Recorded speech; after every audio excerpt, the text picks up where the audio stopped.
habita en nuestros corazones, quien dirige nuestra vida en todo momento. Bueno es alabar al Señor, bueno es darle a Él toda la gloria, bueno es darle toda la honra, porque Él es merecedor de la misma, aleluya. Dar alabanza al que vive, darle a Él toda la gloria en esta hora, que su nombre sea exaltado en todo tiempo. Te alabamos, Señor. Le damos a ti la gloria por la eternidad. Alabanza al Cordero. Bendito en el nombre del Señor. Quiero leer nuevamente la porción bíblica que voy a estar utilizando para el día de hoy, en el capítulo 11, versos 1 al 2. Y dice: de ese tronco que es Isaí, sale un retoño. Un retoño brota de sus raíces. El Espíritu del Señor estará continuamente. ¿Cómo estará? Continuamente sobre él, y le dará sabiduría, inteligencia, prudencia, fuerza, conocimiento y temor del Señor. Gloria a Dios. Gracias a Dios por su palabra. Estamos celebrando un tiempo de Adviento, ¿verdad? Un tiempo donde anunciamos la venida de nuestro Señor Jesucristo. Así que por estas 3 semanas vamos a estar hablando del capítulo 11. Unos temas, ¿verdad? Una serie de mensajes donde vamos a dividir ese capítulo 11 y le hemos titulado El Esperado. El Esperado. ¿Okay? La pregunta que vamos a estar desarrollando en esta mañana es: ¿cómo será? El esperado, ¿cómo será? Los adelantos de la ciencia se han desarrollado tanto que hoy día una pareja o una mujer con el dinero, ¿verdad? Es importante decirlo, con el dinero suficiente en algunos estados de los Estados Unidos, puede escoger a un donante que cumpla con las características que ellos o ella quieran para su hijo. Esto tratando de alguna manera de buscar que el bebé nazca con ciertas cualidades o parecidos a ellos. Inclusive buscar que sea niño o niña según los deseos de esa persona también es posible. A pesar de esto, no todos pueden pagar los altos desarrollos, ¿verdad? De la ciencia, y tampoco les interesa hacerlo.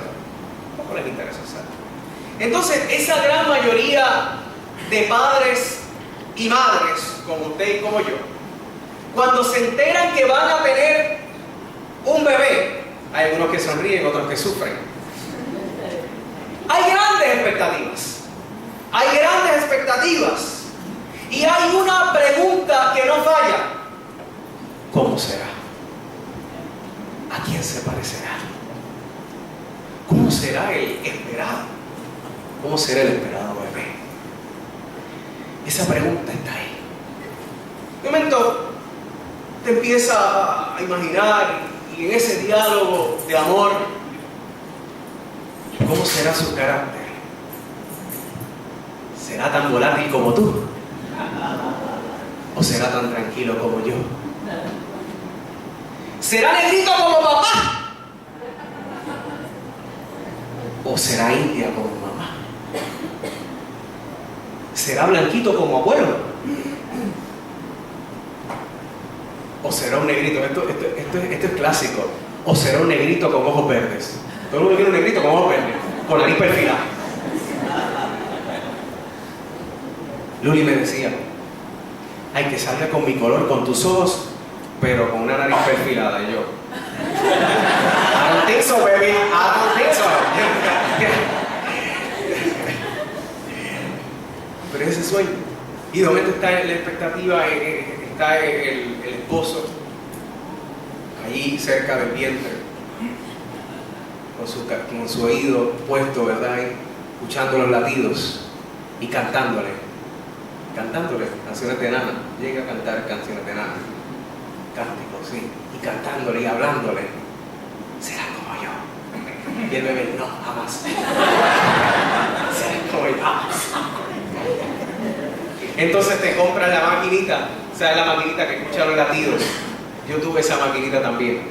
Y eso es un problema, porque cuando la ciencia no había avanzado, no había maquinita. Por tanto, pues, se veía cuando el bebé se movía y todo. Pero después con la maquinita, yo recuerdo una vez allá en Rio Plantation, Luli estaba acostada así, tenía la puesta la maquinita y ella no escuchaba los latidos. Y yo, bendita sea la maquinita. Y la maquinita nos asustó. Y fuimos al hospital a verificar si realmente la bebé todavía tenía, ¿verdad? Estaba con vida. Y gloria a Dios que estaba con vida. Y mira que tiene vida, ¿sabes? Tiene vida. Pero ese asunto, esas grandes expectativas del esperado, de cómo será ese niño, cómo será esa niña, esa pregunta siempre está. El abuelo también quiere tener parte, se va a parecer a mí. Es más, cuando nace es igualito a mí, mira, es igualito a mí. Los abuelos son así, a ver. Y las abuelas ni se digan. Esa misma pregunta, hermanos y hermanas, que estaba en los corazones del pueblo hebreo, era la misma pregunta. Esa misma pregunta estaba ahí, latente en el pueblo hebreo. ¿Cómo será el esperado Mesías? ¿Cómo será el esperado Mesías? Y ustedes me perdonan, pero tengo que dar una breve introducción para que podamos comprender los otros mensajes que voy a estar predicando los próximos domingos. Para el pueblo de Dios era necesario que viniera el Mesías, que no es otra cosa, hermanos y hermanas, que el ungido. Al principio en las Escrituras, en el Antiguo Testamento, vemos cómo se ungía, se separaba a los reyes, a los sacerdotes y profetas. Pero luego este término comenzó a tomar dimensiones escatológicas, es decir, tomar dimensiones futuras, las cuales aseguraban una esperanza en el mañana. Pero esa esperanza, ese esperado, estaba latente a causa de los malos reinados que habían surgido después del reinado de David. Entonces, el reinado de David sirve como modelo o punta de lanza para que el pueblo anhelara que viniese un rey con esas cualidades. Observe cuáles eran las expectativas de este pueblo. Un rey que reinara para siempre. Un rey que estableciera su pueblo. Un rey fuerte. Un rey con poder militar, estrategias de batalla, un guerrero. Para Isaías, joven profeta del siglo VIII, llamado por Dios, que comenzó su tarea aproximadamente a los 20 años de edad, miren qué interesante, a los 20 años de edad, que desarrolló su tarea profética en Jerusalén, bajo el reinado de hombres como Usías, Jotam, Acaz y Ezequías. Para él era imperativo hablar de los juicios para Jerusalén e Israel, a causa de la desobediencia de ambos pueblos. Pero era importante en su mensaje anunciar la venida del esperado, del Mesías. Para él era vital anunciar, hermanos y hermanas, las promesas de Dios para con su pueblo. Es importante que mencione como dato histórico, y para una mejor comprensión del libro, que el libro de Isaías, del profeta Isaías, trabaja 3 tiempos, donde el pueblo de Judá es dominado por diferentes imperios, entiéndase los asirios, los babilónicos y los persas. Y el profeta muestra a través del libro la capacidad de Dios de intervenir de manera liberadora, firme en medio de toda la vivencia de su pueblo para salvarlos de la opresión. Rechazando de esta forma, como escribe el doctor Samuel Pagán, todo programa político, todo programa económico y religioso que intenta sojuzgar y oprimir a los pueblos y que le impiden vivir con libertad y dignidad. En el capítulo que hicimos en lectura, la opresión que recibía Judá era bajo la sombra expansionista del imperio asirio. En el año 745 sube al trono Tiglat-Pileser III, un creativo militar, el cual sometió a los pueblos con tácticas de vasallaje forzado, con impuestos severos y mucho castigo. Sus sucesores, que siguieron sus mismas prácticas, fueron Salmanasar V, Sargón II y Senaquerib. Bajo estos gobiernos cayeron pueblo tras pueblo. Entre ellos Israel, el reino del norte, cuya capital era Samaria, es conquistada en el año 722, luego de la separación en el 931 del reino del norte y el reino del sur, bajo el reinado del hijo de Salomón, ¿verdad? Ya en el 722 es conquistada este lugar, la capital de Samaria, por los asirios. Esto desembocó en una gran deportación de israelitas y la instalación de colonos, de las personas que estaban conquistando el lugar, de extranjeros en las tierras ocupadas, es decir, en el norte, en el reino del norte, en Israel. ¿Está aprendiendo historia usted? ¿Está aprendiendo historia? Mientras eso sucedía en el reino del norte, el reino del sur, Judá, vivía una gran inestabilidad por las amenazas constantes de los asirios. Experimentaban cómo este pueblo, cómo los asirios los sitiaban y luego quitaron el cerco, pero les imponen un fuerte tributo a este pueblo, así que no les quitaban ¿qué? El puño de la cara. El pueblo estaba cansado. El pueblo estaba cansado.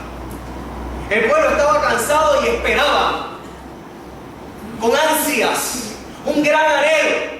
Esperaban la llegada del Mesías, de aquel que los libraría, que acabaría con sus enemigos, que iba a destruir a sus opresores, que vendría con espada en su mano cabalgando con fuerza. Esa era la mentalidad.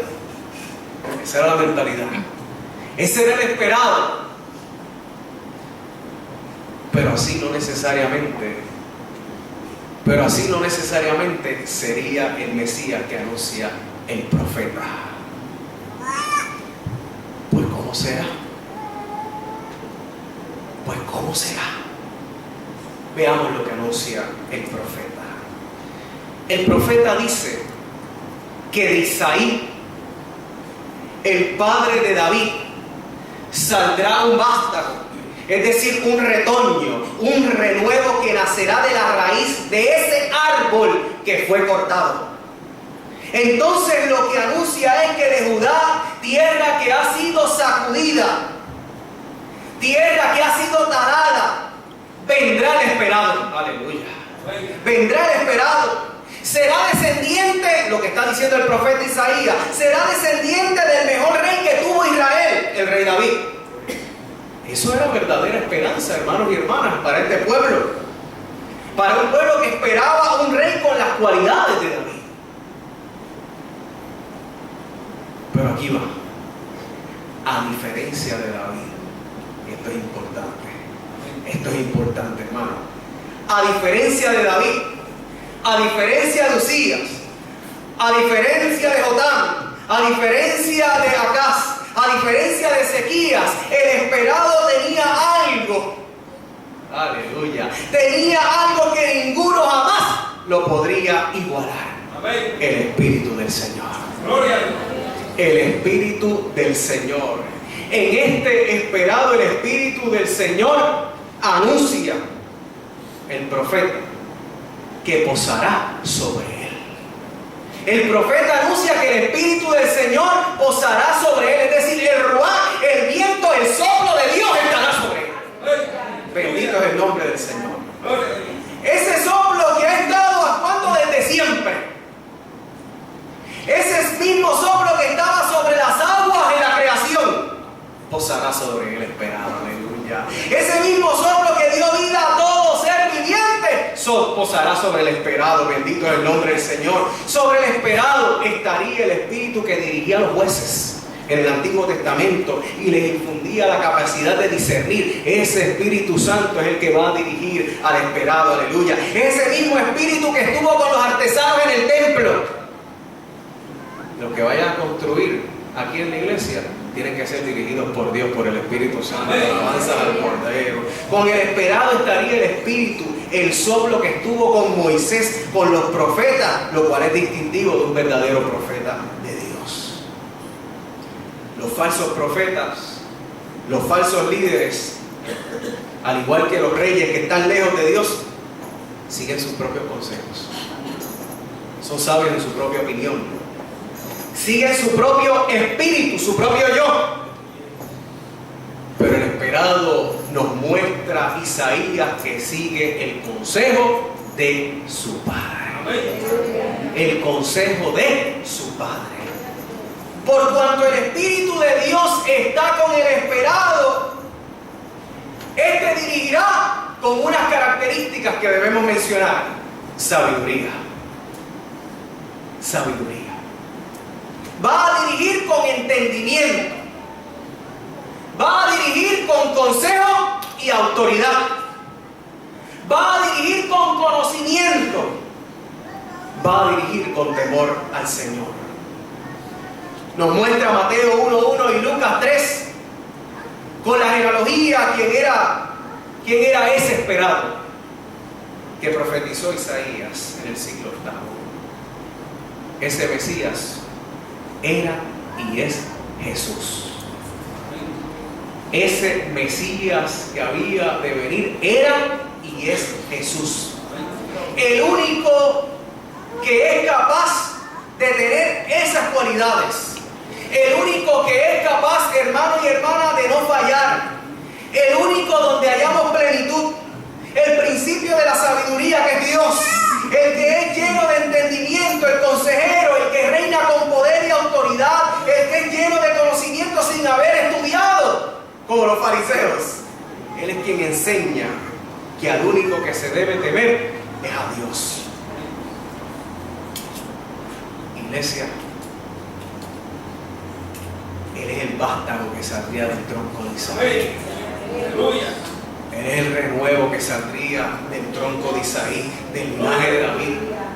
Jesús dijo en Apocalipsis 22:16: yo soy la raíz. Mire lo que está diciendo Jesús, afirmando lo que decía el profeta: yo soy la raíz y el linaje de David, la estrella resplandeciente de la mañana. ¿Cuánto puede alabar al Señor? Quiere decir que el Señor resplandece para ti hoy. El Señor resplandece para tu familia hoy. Alabanzas al Cordero. Puede estar todo talado, puede estar el tronco del árbol, mira, se lo llevaron por el medio, pero saldrá un renuevo de bendición para tu vida y tu familia. Aleluya. Saldrá bendición para tu casa. Hay que creerle al Señor. Hay que creer lo que va a hacer Dios en este tiempo. Aleluya. Hay que creerle a Dios. De momento somos muy amarillistas y comenzamos a ver las noticias y todo es negativo, pero no le creemos a Dios. No le creemos al Dios que va a hacer algo nuevo en medio de los tiempos. Al Dios que va a hacer algo en medio de los tiempos. Vemos nuestro negocio y ya el negocio va mal. Vamos a creer que va a salir un renuevo, que Dios va a sacar la cara. Vemos nuestro hogar y decimos: esto no lo arregla nadie. Vamos a confiar que el renuevo de Dios saldrá por alguna esquina. Aleluya. Y nos sorprenderá de lo que Dios hará. Eso es lo que quiere hacer Dios. Porque yo soy la raíz, dice el Señor, y el linaje de David, la estrella resplandeciente de la mañana. Lo que el pueblo estaba esperando, el pueblo judeo, el pueblo hebreo, estaba esperando, Jesús afirma: mira, yo soy lo que ustedes estaban esperando. Yo soy lo que decía el profeta Isaías. Yo soy lo que decían los otros profetas. Yo soy lo que ustedes estaban buscando. Y ocasiones la gente está esperando otra cosa. La gente está buscando otra cosa. Y Jesús está ahí. Y Jesús está ahí. Y a veces el creyente está buscando otra cosa. ¿Cómo será? ¿Cómo será? ¿Cómo será mi milagro? ¿Cómo será mi bendición? ¿Cómo será el renuevo? ¿Cómo será aquel que renueva mi vida, la de mi familia? Pues mira, ya está revelado en la palabra. Es el Señor Jesucristo. Es el Señor Jesucristo, aleluya, quien está. ¿Cómo será? Pues así será. Así es el esperado, como leímos en el texto. Así es el esperado. Y ese esperado es Jesús, Dios encarnado, que vino y volverá por su pueblo.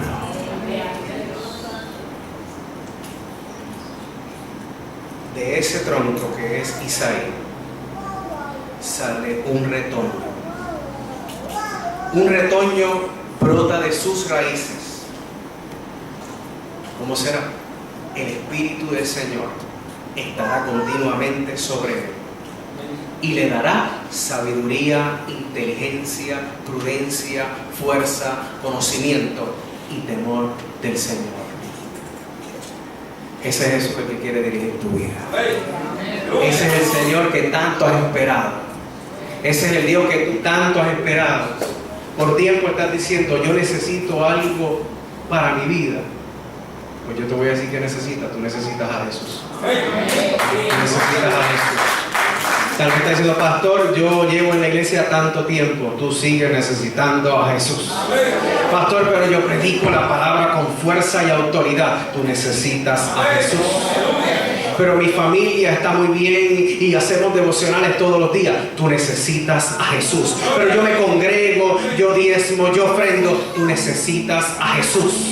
Yo cumplo con todos los mandamientos, inclusive los tengo guardados aquí para cuando me equivoco, hago algo mal, los saco y los leo. Es más, ya los tengo de memoria en mi mente, los tengo como una filacteria atados aquí y atados a mi frente. Tú necesitas de Jesús.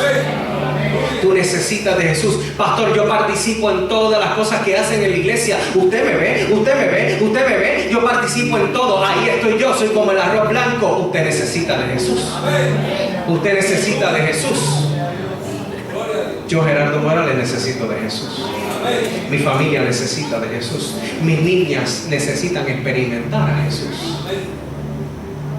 ¿Cómo será? El Jesús que nos llama es Dios. Es lleno de conocimiento y entendimiento, lleno de amor, capaz de cambiar y transformar. ¿Qué más estás esperando? ¿Qué más estás esperando? Él lo tiene todo. Es el paquete completo. El paquete completo. El Señor. Tú necesitarás de Jesús hoy. Si por primera vez tú le quieres decir al Señor, mira este regalo de Adviento. Si tú le quieres decir al Señor, Jesús, por primera vez, yo quiero aceptarte como Señor y Salvador de mi vida. Mira lo que dije. Mis hijas necesitan de Jesús. Digo esto porque tal vez esposo vienes con tu esposa. Tú necesitas de Jesús. Tal vez nieto vienes con tu abuela. Nieto, tú necesitas de Jesús. Tal vez hijo vienes con tus padres. Tú necesitas de Jesús.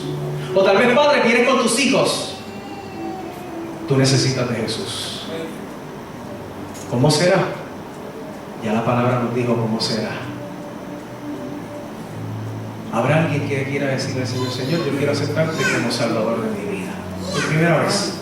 Cierre sus ojos ahí donde está. Cierre sus ojos, por favor, iglesia. Vamos a orar. Vamos a orar. Habrá alguien que por primera vez le quiera decir al Señor, Señor, yo te acepto como Señor y Salvador de mi vida. Era lo que estaba esperando, eras tú. Y tú llegaste.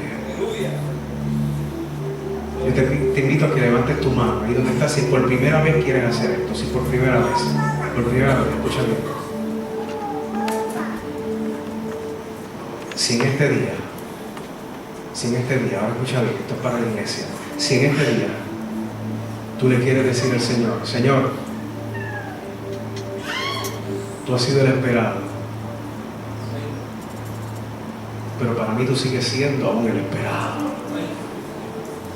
Y en mi familia te necesitamos. Y en mi casa te necesito hoy. Y tú, conociendo la situación que para ti es neurálgica, para el Señor son peanuts. Usted sabe lo que quiero decir, ¿verdad? Usted le quiere decir al Señor, Señor, trabaja con esto hoy. Jesús está aquí. Así que si Jesús está, no hay imposible para Él. El altar está abierto. Habrá alguien que le quiera decir, Señor, yo necesito de ti. El altar está abierto para ti. Procura la bendición de Dios para con tu vida. Procura la bendición de Dios para con tu vida. Pelea la batalla. Busca en esta hora. No te limites a lo que Dios quiere hacer en tu vida en esta hora. Corre a los pies del Señor y dile, tú eres el esperado. Y todavía hay áreas en mi vida, todavía hay cosas que hay que cambiar. Pero sé que como tú tienes, que tú tienes sabiduría, inteligencia, prudencia y fuerza, aleluya, conocimiento. Pues yo sé que tú vas a trabajar conmigo. Y tú vas a hacer algo grande en mi corazón. Créalo, Dios, hermano. Creer a Dios lo que Dios quiere hacer, lo que Dios va a hacer. Decíamos el jueves que Dios había hecho y que iba a hacer milagros. Ese día afirmamos eso. Iban a haber testimonios grandes de lo que Dios hizo ese día. Las sanidades todavía no han cesado. Dios seguirá haciendo. Mira el poder. Él conoce nuestros corazones, conoce nuestra vida, conoce nuestro ser. Mientras entonamos el cántico, yo te invito, iglesia, a cerrar tus ojos. Si tú quieres pasar al altar y recibir la oración, el altar está abierto para ti. Jesús está aquí para ti en este día.